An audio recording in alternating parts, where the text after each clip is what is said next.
புரட்சி தலைவர் எம்ஜிஆர், புரட்சி தலைவர் ஆகியோர் மறைவுக்கு பிறகு ஒருயான தலைமையை தேடி என் மனம் தவித்தது. மீண்டும் ஒரு எம்ஜிஆர் நமக்கு கிடைக்க மாட்டாரா என்று என் மனம் ஏங்கியது. அந்த ஏக்கத்தை, அந்த தவிப்பை போக்கிய மாபெரும் தலைவர் தான் நம் முன்னாலே அமர்ந்திருக்கின்ற வாழும் எம்ஜிஆர், மக்களின் மகத்தான தலைவராக பரிணமிக்கும் மாண்புமிகு முதலமைச்சர் தளபதி விஜய் அவர்கள். அவர் எனக்கு மட்டுமல்ல, நாட்டு மக்களின் குறைகளை தீர்க்கிற, கண்ணீரை துடைக்கிற, தமிழக மக்களுக்கு கிடைத்திருக்கிற மாபெரும் சக்தியாக நீங்கள் எல்லாம் இங்கே பாராட்டி பேசினீர்களே. வந்தார், எதிர்க்கட்சிகளை எல்லாம் சந்தித்தார். ஒரு புதிய கோணத்தில் அவர் காட்டியிருக்கிற அரசியல் பண்பு இன்றைக்கு எல்லோராலும் பாராட்ட பெறுகிறது என்று இந்த அவையிலே பாராட்டினீர்களே.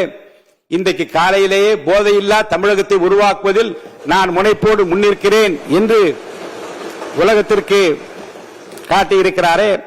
சரித்திர புகழ்மிக்க தலைவராக விளங்கும் நம்முடைய தலைவர் மாண்புமிகு முதலமைச்சர் அவர்களையும் இன்றைக்கு தமிழ்நாட்டு மக்கள் என்னை போல எம்ஜிஆராகத்தான் பார்க்கிறார்கள். எளிதில் வெல்ல முடியாத தொகுதி, 1000 விளக்கு தொகுதி என்று கருதப்பட்ட நேரத்தில் என் மீது நம்பிக்கை வைத்து மாண்புமிகு முதல்வர் அவர்கள் போட்டியிட வைத்து நேரில் வந்து பிரச்சாரம் செய்தார்கள். அவர் வந்ததால் தான் நான் வென்றேன். அவருக்காகத்தான் மக்கள் வாக்களித்தார்கள். அவர்தான் முதலமைச்சராக வர வேண்டும் என்று எனக்கு வாக்களித்தார்கள். வாக்களித்த 1000 விளக்கு தொகுதி வாக்காளர் பெருமக்களுக்கு என் நெஞ்சார்ந்த நன்றியை மீண்டும் தெரிவித்துக் கொள்கிறேன்.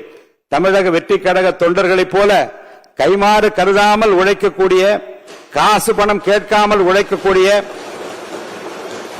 வெட்டிவா என்றால் கட்டி வருகிற கட்டிடம் காளைகள் நிறைந்திருக்கிற ஒரு வெற்றி கழகமாக இந்த கழகம் உங்கள் தலைமையை ஏற்று தேர்தல் காலத்தில் அவர்கள் ஆற்றிய பணிகளை நான் உள்ளபடியே போற்ற கடமைப்பட்டிருக்கிறேன். இந்த நேரத்தில் நான் நன்றியை தெரிவிக்க கடமைப்பட்டிருக்கிறேன். தமிழக அரசியல் வரலாற்றில் இந்த பொது தேர்தல் மாபெரும் பல உண்மைகளை நமக்கு எடுத்துரைக்கிறது. தாங்கள் விரும்புகிற தலைவர் முதலமைச்சராக வர வேண்டும் என்று மக்கள் விரும்பினால், தலைவர் வாய்ப்பளித்த வேட்பாளர்களை தாங்கள் விரும்புகிற தலைவரின் உருவாகவே நினைத்து சாதி, மதம், இனம், மொழி என பாராமல் வெற்றி பெற செய்வார்கள் தமிழக மக்கள். ஆம் மாமன்ற உறுப்பினர்களே, அலை வீசியது. அது விஜய் அலை, அது வெற்றி அலை, அது விசில் அலை. காசு பணம் கொடுத்தால் ஓட்டு கிடைக்கும் என்று செயல்பட்டுக் கொண்டிருந்த நேரத்தில் அவற்றையெல்லாம் புறந்தள்ளி மாசு மறுபற்ற ஒரு தலைக்காக எந்த தியாகம் செய்ய தயாராக மக்கள் களத்தில் குதித்ததை பார்க்க முடிந்தது. கூட்டத்திற்கு வலுக்கட்டாயமாக ஆள் சேர்த்து அனைத்து கட்சிகளும் செயல்பட்ட நேரத்தில் எங்கள் நெஞ்சம் நிறைந்த தலைவரை பார்த்துவிட வேண்டும் என்று சொந்த காசை செலவழித்து ஓடோடி வந்த மக்கள் தான் இறைவன் எங்கள் தலைவருக்கு அளித்திருக்கிற மாபெரும் அருட்கொடை. சூழ்ச்சிகள், தந்திரங்கள், முட்டுக்கட்டைகள், தடைகள் ஏராளம். அவற்றையெல்லாம் தனிதராக தாங்கிக் கொண்டு ஆர்ப்பாட்டம் செய்யாமல், அலப்பறை செய்யாமல், பயந்து ஒதுங்காமல் அமைதி வழி நின்று ஒரு அமைதி புரட்சி தளபதி விஜய் அவர்கள் செய்து காட்டியிருக்கிறார்கள். ஆட்சியிலும் பங்கு, அதிகாரத்திலும் பங்கு என்ற அறைகோல் விடுத்தும் செவிசாயா நிலையில் இருந்த கட்சிகளின் எண்ணங்களையும் தொடர்ந்து சோர்ந்து போக செய்யும் வகையில் வந்த தேர்தல் கணிப்புகளையும் பொய்யாக்கி, கூட்டணி இல்லாமல் தனி மனிதராக மக்களோடு மட்டும் கூட்டணி வைத்து ஒரு மாபெரும் வெற்றியை தமிழக வரலாற்றில் பெற்றுக் காட்டிய பெருமை தளபதி முதலமைச்சர் அவர்களுக்கு மட்டும்தான் உண்டு. தளபதி முதல்வர் அவர்களிடம் நாடும் நாட்டு மக்களும் நிறைய எதிர்பார்க்கிறார்கள். அவர்களின் கலங்கரை விளக்கமாக எதிர்பார்க்கிறார்கள். உங்களால் மட்டும்தான் அவர்களை உயர்த்த முடியும். உங்களால் மட்டும்தான் அவர்களை உயர்த்த முடியும். தமிழ்நாட்டுக்கு மட்டுமல்ல, இந்திய துணை கண்டத்திற்கே தாங்கள் வழிகாட்டக்கூடிய நாள் நெருங்கிக் கொண்டிருக்கிறது. தமிழ்நாடு சட்டமன்ற பேரவை என்பது மக்களின் ஏகோபித்த குரல் ஒலிக்கும் உயரிய ஜனநாயக மன்றமாகும்.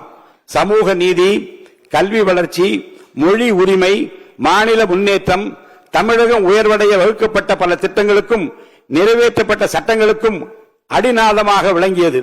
நிறைவேற்றப்பட்ட பல தீர்மானங்கள் வரலாற்றில் இடம்பெற செய்தது. இந்த மாமன்றம் எவ்வளவு பெரிய மனிதர்கள் இந்த அவையை அலங்கரித்துள்ளனர். ஆக்கப்பூர்வமான கருத்துக்களால் தமிழகத்தை உயர்வடைய செய்துள்ளனர். இந்த அவைக்குள்ளே இருப்பதே மிகப்பெரிய பெருமை. அந்த பெருமையை பெற்ற பலரில் நானும் ஒருவனானேன் உங்களாலே. இன்றைக்கும் என் அரசியல் வாழ்வில் பெரும் வைரக்கல்லாக மாண்புமிகு முதலமைச்சர் அவர்கள் இந்த பொறுப்பை எனக்கு வழங்கி இருக்கிறார்கள். எவ்வளவு பெரிய பதவி! நான் சிறியவன், உண்மையிலேயே கண்ணீர் வருகிறது. மிகப்பெரிய கௌரவத்தை எனக்கு வழங்கி நம்முடைய தலைவர் முதலமைச்சர் அவர்கள் என்னை சிறப்பித்திருக்கிறார்கள். மாண்புமிகு முதலமைச்சர் அவர்களுக்கும் ஒருமனதாக என்னை தேர்வு செய்து எனக்கு வாழ்த்துறை வழங்கிய அனைவருக்கும் என்னுடைய மனமார்ந்த நன்றியை தெரிவித்துக் கொள்கிறேன். மிகப்பெரிய கௌரவத்தை பெற்றுள்ள இந்த மகிழ்ச்சிகரமான தருணத்தில் எனக்கு உறுதுணையாக நின்ற குடும்பத்தார் அனைவருக்கும் என்னுடைய நெஞ்சார்ந்த நன்றியும், நண்பர்களுக்கும் நன்றியும் தெரிவித்துக் கொள்கிறேன். இந்த உயரிய பொறுப்பு வெறும் பதவி அல்ல, ஜனநாயகத்தின் மாண்பையும் மக்களின் நம்பிக்கையையும் பாதுகாக்கும் அரசியலமைப்பு செயல்பாட்டுக்கு பொறுப்பாகும். இந்த நாற்காலில் அமர்ந்த பின் நான் எந்த கட்சிக்கும் சார்பில்லாமல் முழு அவையின் தலைவராக சேர்வேன்.